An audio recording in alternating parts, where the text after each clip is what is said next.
rocket booster nozzle steering check and work. 20. Firing chain is armed. 15. Go for main engine start. T-minus 10, 9, 8, 7, 6, 5. All three engines up and burning.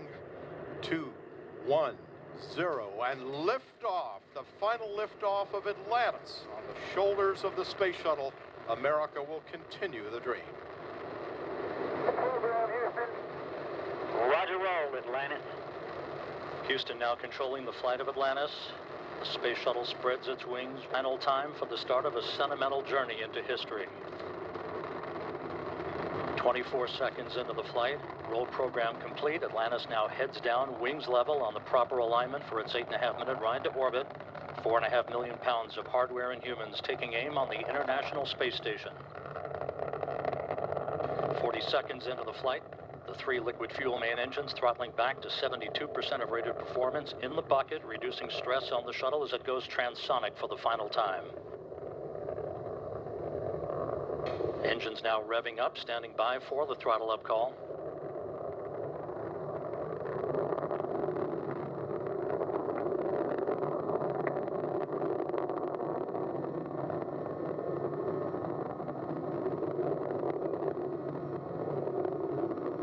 Atlantis, go at throttle up, no action, DPDT. Go with throttle up, no action on DPDT. That call from Capcom Barry Wilmore, a transducer, instrumentation only, no action required.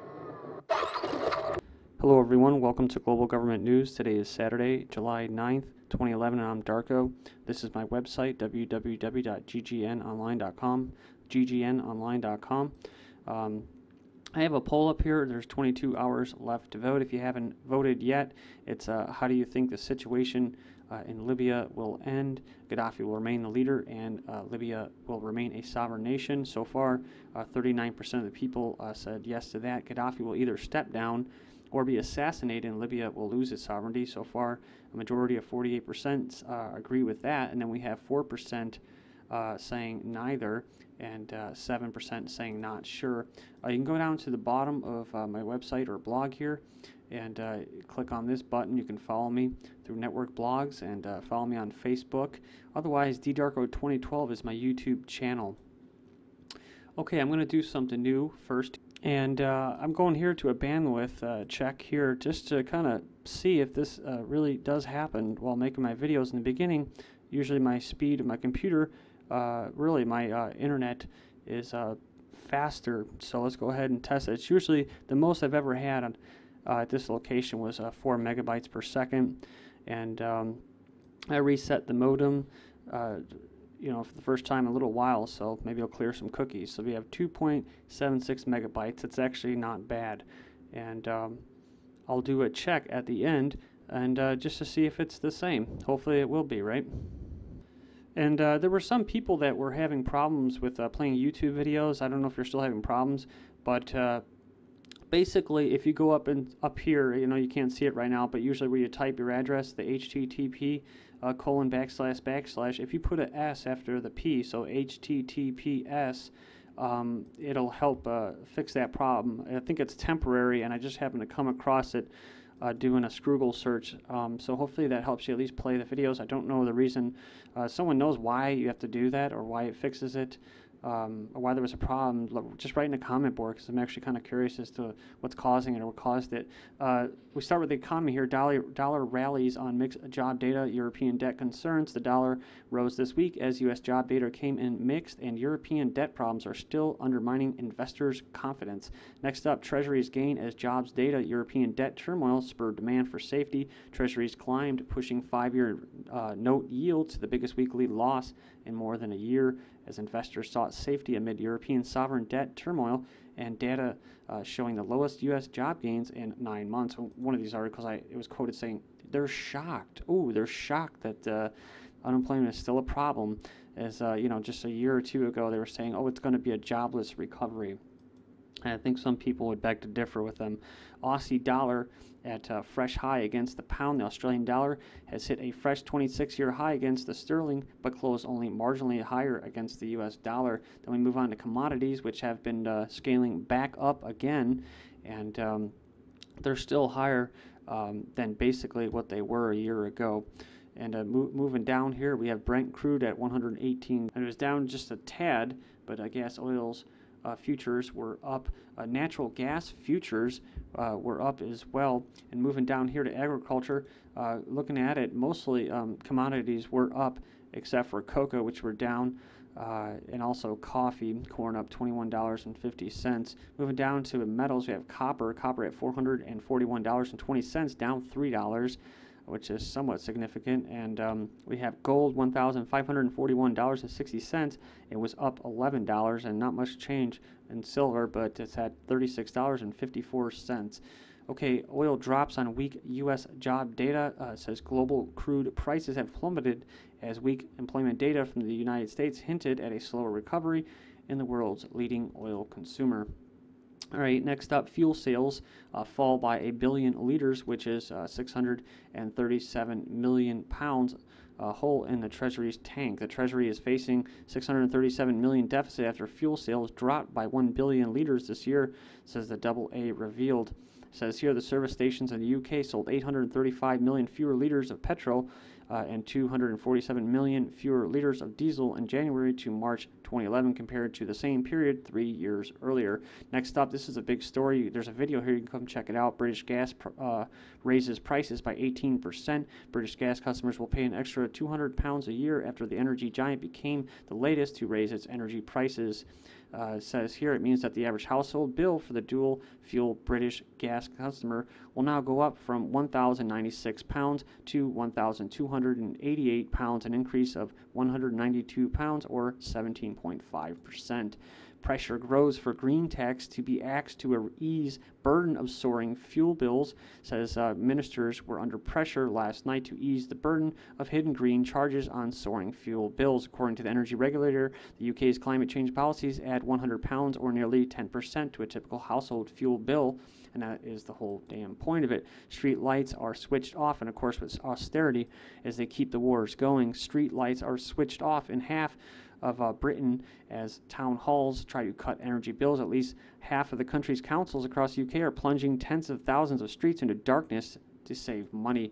It says here the great cinema food revolt. Popcorn is too pricey, says 9 in 10 movie-goers. And then we have house values or house prices. Inflation wipes thousands of property values. Says your home may have risen in the value on paper, but factor in inflation and the picture is much, much bleaker. Mortgage rates up broadly. So rates in the U.S. rose broadly over the past week after showing little movement over the past month. According to Freddie Mac's weekly survey, the 30-year fixed rate mortgage was 4.60% for the week. Inflation to outpace raises in 2012. Median salary increases next year amount to an effective pay cut for most employees, according to a new survey. Then in taming inflation, still a priority, says central bank governor in China. It says here shortage of technical workers hinders development of textile industry official. The shortage of technical workers has become a key obstacle preventing the textile industry from growing stronger, an official within Chinese National Textile Industry Council said on Friday. And that's right. And we have this. Iran blocks cheap Chinese imports because that's what they produce a lot of. And that's why here in the U.S. they've been able to kind of mass inflation and higher prices and basically their standard of living going down. And so, you know, for the past 20 years in the U.S. we've been buying these low quality Chinese goods. And Americans think that their standard of living hasn't changed, but now, you know, now it's starting to come. Now it's starting to come to light. Now people are starting to see it. It says here, even at Walmart, and that Iran signs a document of cooperation on observation of commodity standards with China, preventing imports of low-quality Chinese goods into the country. Following up here, based on the agreement, commodities must meet the Islamic Republic's standards and must have received quality approval from the standard regulators of both countries. That's what the U.S. should have done. Pension age will have to rise to 70 because of labor's reckless borrowing binge. Britons will have to work until they're 70 and face further tax hikes to repair battered finances, a hard-hitting report warns. And then next up, reports of Obama plan to cut Social Security would damage seniors, says various news outlets are reporting that President Obama, or Bear Satoro, whatever you prefer, and I think he actually has a real name that no one has ever heard of, it's really crazy, plans to propose cuts to Social Security benefits during deficit reduction negotiations with congressional leaders today. The following is a statement from Eric Kingston, co-chair of the Strengthen Social Security campaign, about those reports. You can go in there. Most, if not all, the links will be posted in YouTube's video description, so I put a lot of work into that. Check those out.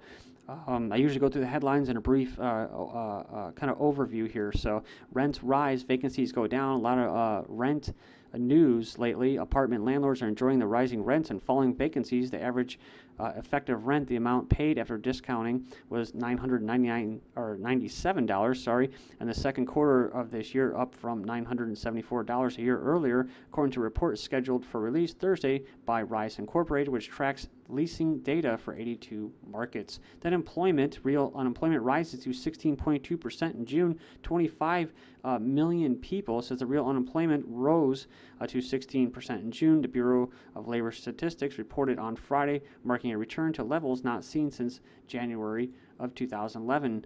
U.S. teen unemployment rate at 24.5%.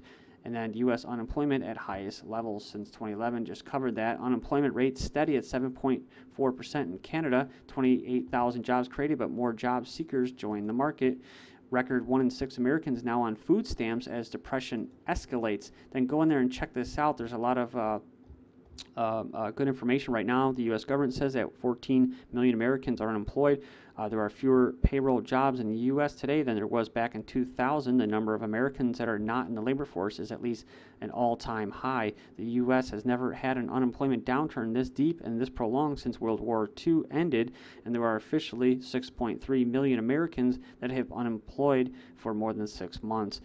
Says that number has risen by more than 3.5 million in just the past 2 years. Says it now takes the average unemployed worker in America about 40 weeks to find a new job. So you can go in there and check that out. Here's the chart and startling statistics. Suicide rate up in EU after recession. Suicide rates have moved upward across the European Union since the beginning of the global financial takeover or crisis, a new study says. I call it a heist by the banks, says here, and so they can impose their financial regulation and create their regulatory bodies and shut down smaller competing businesses. Top Obama Satoro advisor says unemployment won't be key in 2012. So grab those pills or that pistol and lock and load, I guess, because it's not getting any better. Says here, I'm not promoting that, I'm just kind of trying to make light out of this crappy situation. U.S. House okays $649 billion military budget. U.S. House has approved $649 billion military spending, increasing the Pentagon budget while the country is facing austerity measures and a huge debt crisis. That's right. Like I said, people all complaining, we don't have the money, yet they're spending $600 billion. And this is what they just tell us. This isn't the trillions of dollars that go on the black books, the black ops, and all that stuff that is underreported or not reported at all. High cost risk policy shift make U.S. quit space shuttle program. I had my own theory on this, and that is I covered news articles about the merging of the military and the space industry in both the UK and the US. Articles in the same day came out about merging the military. So that's why they're now all about setting up space spy satellites and weapons, space weapons. It's not about the Kennedy era of exploration and seeking out new life, you know, like Star Trek. It's not about that. It's about war, and it's about maintaining this this prison planet. Also, I think part of that black budget actually goes to technology that far exceeds strapping a gigantic firework onto to an object and shooting it out from A to B, basically travel. I think now they have technology. I would imagine, this is just speculative, but the technology that exists right now would put that stuff to shame. I mean, we're talking about traveling faster than the speed of light and stuff like that, and invisible craft and stuff like that. So I just think it's a dinosaur program, and I think that's why they're scrapping it, but they're not going to really pursue it for positive, benevolent purposes. Treasury secretly weighs options to avert default, and driver stopping means red light cameras don't yield enough cash. And Canada selling off a nuclear facility on the cheap.